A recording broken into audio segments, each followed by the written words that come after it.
First case, Neymar, also known as Neymar da Silva Santos Jr., who is a legendary Brazilian footballer worth hundreds of millions of dollars, and still holds the world record for biggest transfer in football history of £200 million when he was bought by PSG from Barcelona. So clearly there's a lot of money there, and when you look at his Instagram following of over 218 million, then yes, you could also say he's quite famous. So what happened? Well, the short answer is Neymar was scrolling through social media and spotted an Instagram baddie. He flew her out to Paris to have some bedroom fun. But what he didn't know at the time was that this girl had already stabbed her ex-husband in the chest, so he was inviting a serious disaster into his life.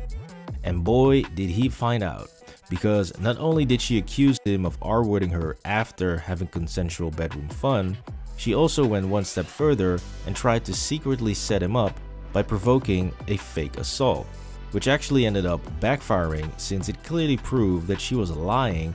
I can't show you the footage, but you can clearly see that she tries to start a fight by hitting him and Neymar trying to get away and calm her down. Now in the end, the Neymar case was dropped due to lack of evidence, and the woman was eventually charged with fraud and attempted extortion.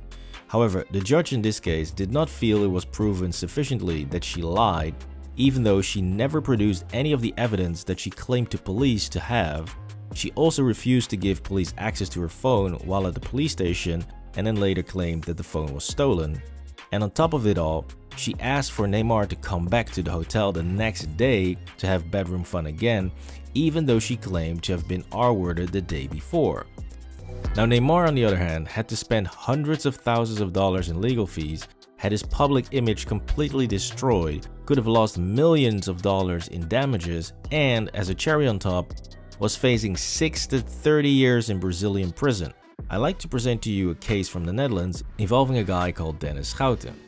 You see, Dennis committed the terrible crime of hooking up with a girl that he wasn't interested in, after which she felt special and caught feelings, but he wasn't serious about her and moved on to date other women.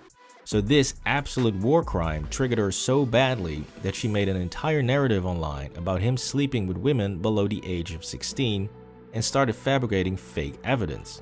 She distributed these pictures and conversations all over TikTok and started getting a lot of attention on her videos, which prompted her to make even more and led to the truly disturbing video in which she altered a real conversation between Dennis and a 19-year-old woman talking about explicit things, but she made it appear as if the girl was 15.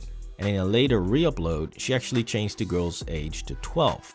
So yeah, naturally this caused a massive outrage online and led to people coming to his house to attack him, which unfortunately they succeeded in when Dennis was out in a bar one day and he got stabbed in the face, after which he fled the country. All because he slept with a girl and then ghosted her.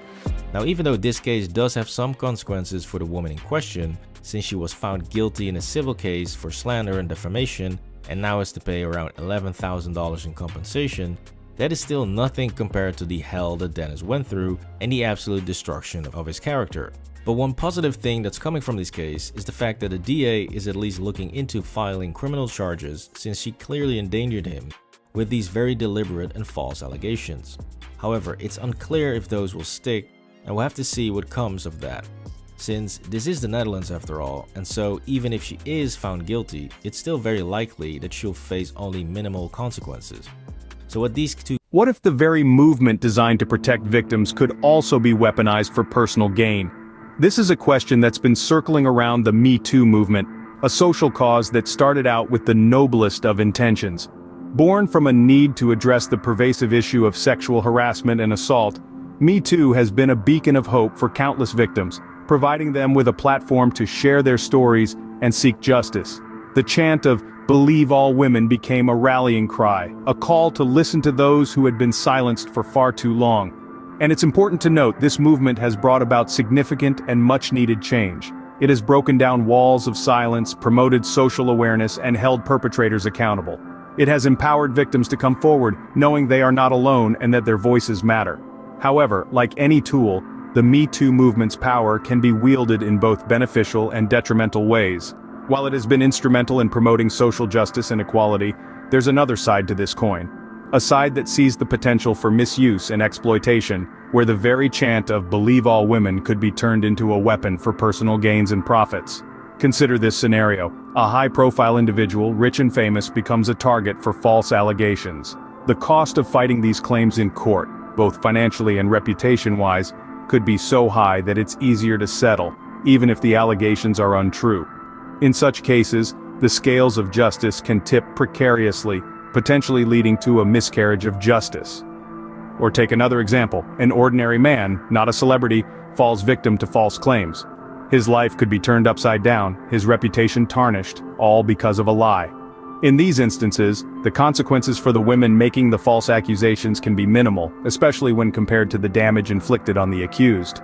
Now let's delve into two real-life scenarios that illustrate this issue. Consider Neymar, the famous Brazilian soccer player caught in a web of false accusations. Neymar, known for his deft skills and impressive career, found himself embroiled in a scandal that was not of his making. An Instagram model he flew out for a private rendezvous turned the tables on him, accusing him of a crime as grave as rape. The allegations were false, but the damage was done. Neymar, being in the public eye, had to deal with not only the legal implications, but also the potential destruction of his image and career. This is a classic example of fame being a double-edged sword. On one hand, his wealth and fame made him a target. On the other hand, they also gave him the resources to fight back against the false accusations. The lady in question might have hoped for a quick settlement, given the high-profile nature of the case. It's a sad reality that many such accusations against the rich and famous are driven by the potential for financial gain. The accused, to avoid a media circus and potential damage to their reputation, are often inclined to settle out of court. This might be a more cost-effective route, but it also sets a dangerous precedent, almost encouraging false accusations. In Neymar's case, he chose to fight back, exposing the falsehoods and clearing his name, but the incident left a mark. It highlighted the ease with which someone could attempt to exploit a situation for personal gain, potentially ruining the life of another in the process. The repercussions extend beyond the individuals involved, affecting the credibility of genuine cases and skewing the public's perception of justice. While Neymar's fame provided a shield, what happens when an ordinary man faces a similar situation? Not everyone has the resources or the public platform to defend themselves effectively. The next part of our discussion will delve into the struggles of the common man, who might not be as fortunate as Neymar in the face of false accusations. Meet Dennis Shon, a man whose life was turned upside down by false accusations. Dennis, an ordinary man from the Netherlands, found himself ensnared in a web of lies and deceit that would forever alter the course of his life. A woman with whom he shared a fleeting romantic encounter turned vindictive when he chose not to return her affections. In a spiteful turn of events, she fabricated allegations of him engaging in explicit conversations with underage girls. This was a chilling accusation, one that immediately cast a dark shadow over Dennis, tainting his reputation and credibility. He became a target of physical attacks, a public enemy in the eyes of those who believed the woman's false claims. All the while, he was fighting not just for his innocence but for his life as he knew it. What happened next? The woman was found guilty of her misleading accusations, but the punishment she received was startlingly minimal. She was ordered to pay Dennis a mere $11,000 in damages. For Dennis, this amount was but a small consolation, a feeble attempt to mend the deep wounds inflicted upon him. The damage to his reputation, the emotional trauma, the physical assaults, all these could not be quantified in monetary terms. The $11,000 didn't erase the ordeal he had to endure. It didn't restore his tarnished reputation. It didn't erase the memories of the physical beatings. It didn't heal the emotional scars. The woman walked away with a minor financial setback while Dennis was left to pick up the pieces of his shattered life. The scales of justice, it seemed, had tipped unfairly in her favor. So you see, Dennis's story isn't just about one man's struggle against false accusations. It's a stark reminder of how the MeToo movement, which started with noble intentions, can be weaponized for personal vendettas, causing irreversible harm to innocent lives. These cases raise serious questions about the potential misuse of the MeToo movement. So what happens when false accusations overshadow genuine cases? In a world where the cry of "believe all women" rings loud and clear, there's an unintended consequence that's been brewing beneath the surface. The proliferation of false accusations not only tarnishes the reputation of innocent individuals, but also places a significant strain on our justice system. It's a system already grappling with a backlog of cases, And every false claim adds another unnecessary knot to the tangle. False accusations do more than just complicate the judicial process, they also create a chilling effect on real victims. These are individuals who have genuinely suffered and are seeking the justice they rightfully deserve. They look to movements like MeToo as a beacon of hope, a platform to be heard, to share their stories and to find solace in the solidarity of others who have faced similar ordeals. However, when false claims take center stage, they drown out the voices of these real victims. Their stories become lost in a sea of falsehoods, their cries for justice overshadowed by the clamor of fabricated tales. This is not merely an issue of delayed justice. It's about the denial of justice, the erasure of genuine suffering, and the undermining of a movement that was meant to empower victims, not silence them. Furthermore, these false claims breed skepticism. They create a culture of doubt that can lead to the dismissal of legitimate cases. When the line between truth and fabrication becomes blurred, it's the real victims who bear the brunt of the fallout.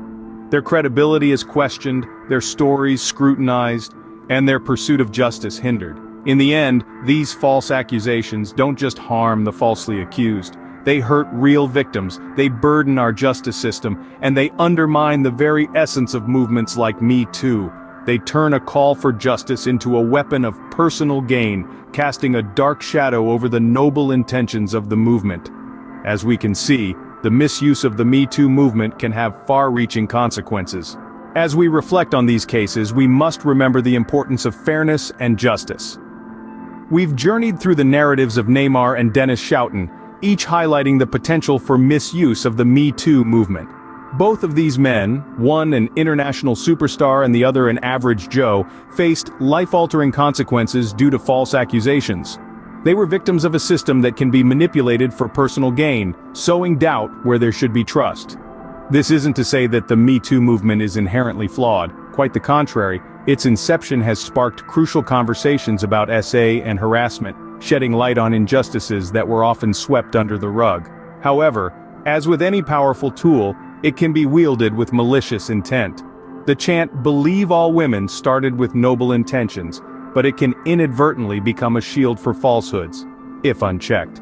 The repercussions of such deceitful tactics extend far beyond the individuals directly involved. False accusations dilute the impact of genuine cases, drowning out the voices of real victims. They clog our court systems, delaying justice for those truly in need. And they create an atmosphere of skepticism that can undermine the credibility of the entire movement. We need to strive for a balance where every voice is heard, but also scrutinized objectively, where every accusation is taken seriously, but also rigorously investigated. It's a challenging tightrope to walk, but it's essential for the integrity of the MeToo movement and the pursuit of justice at large. Just as we've explored this issue together, it's important that we collectively work towards a solution. We need to maintain the momentum of the MeToo movement while safeguarding it from misuse. We need to ensure that the chant, "Believe all women," doesn't exclude the possibility of "question all accusations." Thank you for watching. Please smash that like button, subscribe with bell notifications, and share this video to raise awareness about this important issue.